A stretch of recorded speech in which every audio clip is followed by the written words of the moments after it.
جب اللہ نے کائنات کو بنانا چاہا تو سب سے پہلے مسجد کو بنایا، ان اول بیت وضع للناس للذی ببکہ، میں نے پہلا دنیا میں جو گھر بنایا، میرا اللہ کہتا میں نے بیت اللہ بنایا، میں نے مسجد کو بنایا۔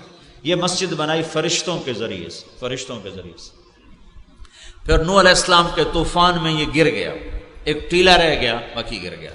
پھر اللہ تعالیٰ نے اس کے کئی ہزار برس کے بعد اللہ تعالیٰ نے جب انسانیت کو نور سے، ہدایت سے روشن کرنا چاہا تو 2 باپ بیٹے سے اس گھر کی ابتدا کروائی، اور اتنی قربانی سے اس مسجد کو بنوایا کہ پہلے معصوم بچے کو خامد سے، باپ سے جدا کیا، معصوم بچہ، اور بیوی کو خامد سے جدا کیا۔ احاسنکم اخلاقا والطفکم باہلہ، والطفکم باہلہ، خامد اگر اچھے اخلاق والا ہو تو بیویاں قربان ہو جاتی ہیں، وہ خامد اگر ابراہیم ہو تو ہاجرہ کے کیا جذبات ہوں۔ نبی حسین ترین ہوتے ہیں، نبیوں کو اللہ حسن کا پیکر بناتا ہے اور پھر اخلاق کا بادشاہ بناتا ہے۔ ابراہیم علیہ السلام نبوت، حسن و جمال کا پیکر، اور اخلاق میں اواہ حلیم۔ خود قرآن کہہ رہا ہے کہ ابراہیم بڑے عالی اخلاق والے ہیں، تو اللہ نے پہلے ادھر بیٹھا دیا اور پھر کہا اس کو جنگل میں چھوڑ کے آ جائے، اس کو اپنے سے جدا کر دے۔ تو ابراہیم پہ کیا گزری ہوگی جب جوان بیوی کو چھوڑنے کا حکم ملا ہوگا۔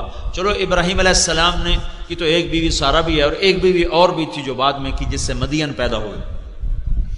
تو ہاجرہ کو چھوڑنا ابراہیم پہ بہت بڑا مجاہدہ، لیکن ابراہیم علیہ السلام سے بڑا مجاہدہ ہاجرہ کا ہے، جس نے مصر کی شہزادگی کو چھوڑا، مصر کے محلوں کو چھوڑا، اور پھر فلسطین کے خوبصورت باغات کو چھوڑا، اور خامد کے ساتھ 2000 کلومیٹر چلتے چلتے جب کالے سیاہ پہاڑ آئے، اور 4 پہاڑ، ایک صفا، ایک مروہ، ایک ابی قبیس، ایک جبل ہندی، جب ان 4 پہاڑوں کے اندر ایک وادی آئی، تنگ، خوفناک، وحشت ویرانہ، تو وہاں اللہ کا امر آیا، جبریل اترے کہ یہاں بیوی کو چھوڑو اور واپس چلے جاؤ۔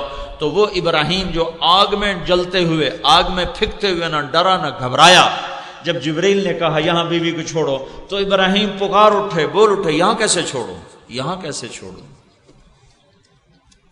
آگ میں جاتے ہوئے نہیں کہا آگ میں کیسے جاؤں، کہ اگر جلانا ہے تو منظور ہے، لیکن جب اس خوفناک وادی میں کہا یہاں چھوڑو، کہا یہاں کیسے چھوڑوں، حالانکہ پتہ ہے کہ اللہ کہہ رہا ہے چھوڑو، یہاں کیسے چھوڑوں۔ تو جبریل نے کہا اللہ چاہتا ہے چھوڑ دو، اس کی پشت سے ایک نبی آنے والا ہے اور یہاں اللہ کا گھر بننے والا ہے۔ مسجد کو بنانے کے لیے کتنی بڑی قربانی لی ہے۔ اب ہاجرہ جوان ہیں، 24-25 سال عمر ہے، اب ابراہیم علیہ السلام نے چھوڑا اور واپس چل دیے، اونٹ کی نکیل کو پکڑا اور چل دیے۔ اب ہاجرہ کہنے لگی کہاں جا رہے ہو؟ خاموش، جواب دینے کا امر نہیں ہے، چپ۔ کدھر جا رہے ہو؟ مجھے چھوڑ کے کہاں جا رہے ہو؟ خاموش، چپ۔ چلتے چلتے کدئی بیت اللہ سے 3 کلومیٹر کے فاصلے پر ہے، 3 میل تک چلتی جا رہی ہیں اور منتیں کر رہے ہیں مجھے چھوڑ کے کیوں جا رہے ہو، میرا قصور تو بتاؤ، مجھے کیوں چھوڑ کے جا رہے ہو۔ 3 میل کے بعد ان کو خیال آیا یہ تو اللہ کا رسول ہے، کہیں اوپر سے حکم نہ آیا۔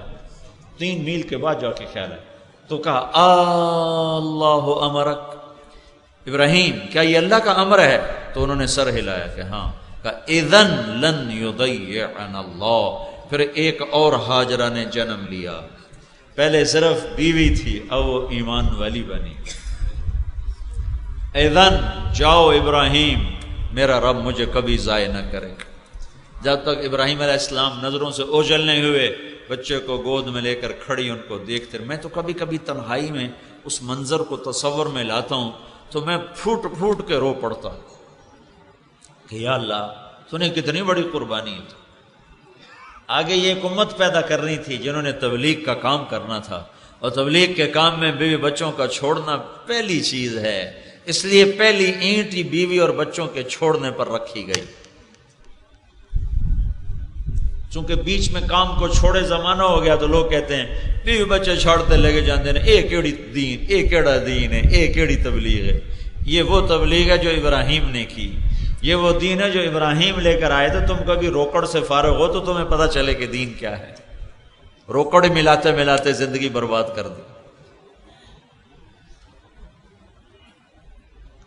او ہوئے کیسے واپس آئی ہوں گی، کن بوجھل قدموں سے آئی ہوں گی۔ اور ابراہیم جو کبھی دل چھوٹا نہ کرنے والے، جب وہ پہاڑ سے نیچے ہو گئے اور بیوی غائب ہو گئی نظروں سے، تو ایک دم انہوں نے بیت اللہ کی طرف منہ کر کے یوں ہاتھ اٹھائے، ربنا انی اسکنت من ذریتی بواد غیر ذی زرع عند بیتک المحرم، اے میرے رب تو نے کہا اور میں نے چھوڑ دیا، تیرے حکم پہ چھوڑ دیا، دل پہ پتھر رکھا اور چھوڑ دیا، یا اللہ اب تو ہی وارث ہے، تو ہی کفیل ہے، تو ہی اس کی اور اس کی نسلوں کی حفاظت فرما۔ کتنی لمبی دعا سورہ ابراہیم کے آخر میں ابراہیم علیہ السلام نے فرمائی، دعا فرمائی، جس کو اللہ نے پورا قرآن میں نقل کیا پورا۔ وہ رات جب آئی ہوگی ہاجرہ پر تو کیسی آئی ہوگی؟ فیصل آباد کی رات نہیں کہ لوڈ شیڈنگ ہے، اندھیرا ہے، چلو بتی جلا لو، گیس جلا لو، جنریٹر جلا لو، چلا لو۔ وہاں تو اوپر آسمان کی کالی رات ہے، نیچے کالے پہاڑوں کی سیاہی ہے، اور اپنے ساتھ تنہائی کی سیاہی ہے، تین اندھیرے، تنہائی کا اندھیرا، پہاڑوں کا اندھیرا، کالی رات کا اندھیرا، اوپر آسمان نیچے ہاجرہ۔ آسمان کے تارے بھی حیران ہوئے ہوں گے اور مکہ کے پہاڑ بھی حیران ہوئے ہوں گے کہ یہ مائی خاتون یہاں بچے کو گود میں لے کے کیوں بیٹھی ہوئی؟ یہ مسجد بنوائی جا رہی، مسجد، پہلی اینٹ رکھی گئی مسجد کے ذریعے سے۔ مسجد اس کائنات کے لیے ایسے ہے جیسے جسم کے لیے روح ہے، جسم میں سے روح نکل جائے تو جسم میت ہے، جب مسجدیں ویران ہوتی ہیں تو شہر ویران ہو جاتا ہے۔ ہمیں مسجد سے جڑنے والا بنایا، تو اللہ نے ابراہیم اور اسماعیل کی قربانی کو قبول فرما کر ان سے اپنا گھر بنوایا۔ پھر ہمارے نبی پاک صلی اللہ علیہ وسلم نے ساری زندگی کوئی دفتر نہ بنایا، آپ کا دفتر مسجد، آپ کی عدالت مسجد، آپ کے فیصلے مسجد، شادی بیاہ مسجد، وفود سے ملاقاتیں مسجد، قضاء کے فیصلے مسجد، لشکروں کے فیصلے مسجد۔ اور جب آپ مدینہ تشریف لے گئے تو آپ نے قباء میں 2 ہفتے قیام کیا، کلثوم بن حدم رضی اللہ عنہ کے گھر میں ٹھہرے، پہلے مسجد بنائی، 2 ہفتے میں مسجد مکمل ہوئی، پھر آپ تشریف لے گئے مدینہ، اور وہاں جا کر ایک خالی جگہ تھی، وہاں آپ کی اونٹنی بیٹھی تھی، وہاں جا کر پھر آپ نے مسجد بنائی۔ جب آپ مسجد کی تعمیر کے لیے پتھر کٹھے کیے تو اب بیت اللہ سامنے ہے نہیں تو اندازے سے کرنا ہے، تو جبریل آئے اور اللہ کے نبی کے سامنے یوں پر مارا تو بیت اللہ سیدھا سامنے کر دیا، سارے پردے ہٹا کر بیت اللہ کو سامنے کر دیا، تو اللہ کے نبی کا محراب ٹھیک بیت اللہ کے سامنے ایسے۔ عقبہ بن نافع رضی اللہ تعالیٰ عنہ قیروان میں ہے، قیروان ایک جنگل تھا اور وہاں چھاؤنی کی ضرورت تھی، اور وہ لشکر تھا کوئی 20-30 ہزار کا، اس میں 19 صحابہ تھے، تو عقبہ بن نافع رضی اللہ تعالیٰ عنہ صحابہ کو لے کر ایک ٹیلے پر چڑھے اور جنگل کی طرف منہ کر کے اعلان کیا، جنگل کے جانوروں 3 دن میں جنگل خالی کر دو، ہم اللہ کے نبی کے غلام ہیں، اس کے بعد جو بھی ملے گا ہم قتل کریں گے۔ تو 3 دن میں سارا جنگل خالی ہو گیا، اس کو کاٹ کے صاف کیا، گھر بنانے کا حکم دیا، خیمے گاڑنے کا حکم دیا۔ اب مسجد کی فکر پڑ گئی، مسجد بنانی ہے، اور کہاں تیونس کہاں بیت اللہ، تب قبلہ کیسے معلوم کروں؟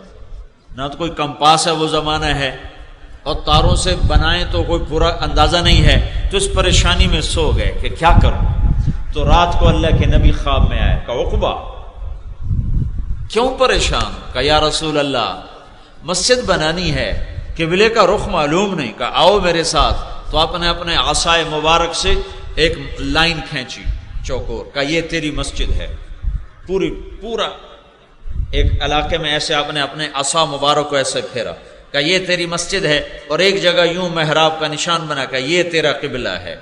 جب آنکھ کھلی تو وہاں کھدائی ہوئی پڑی تھی اور قبلے کا نشان لگا پڑا تھا۔ تو قیروان کی مسجد آج بھی موجود ہے، مسجد عقبہ بن نافع کے نام سے وہ آج بھی موجود ہے۔ یہ مسجد نبوی کے بعد، مسجد حرام، مسجد نبوی کے بعد یہ قدیم ترین مسجد ہے جو عقبہ بن نافع رضی اللہ تعالیٰ عنہ سے بنوائی گئی۔